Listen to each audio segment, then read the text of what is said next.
चुपता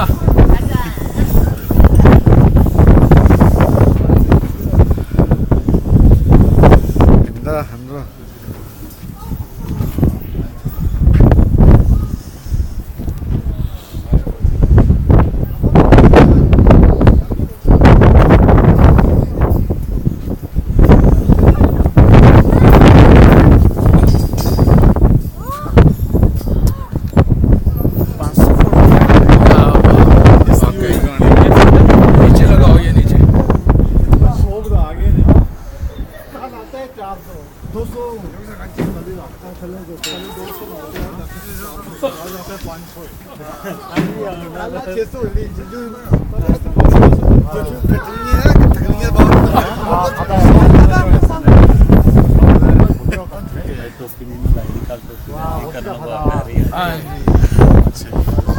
foot बाद गया ना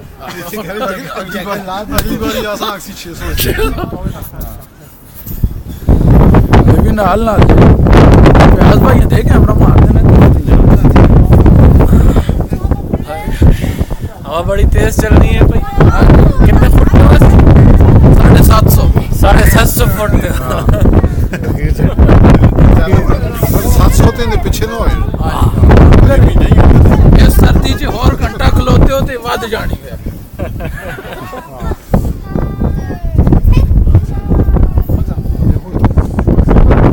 ਸਮੁੰਦਰ ਤੇ ਨਜ਼ਰ ਪੈਂਦੀ ਆ ਕੇ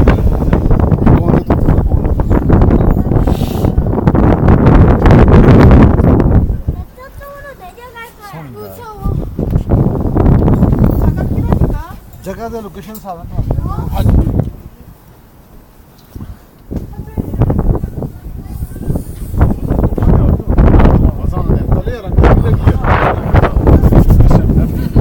ਚਲੋ ਭਾਈ ਜੀ ਤੁਹਾਡਾ ਸਮਾਨ ਵੀ ਵਿੱਚ ਪੈਕ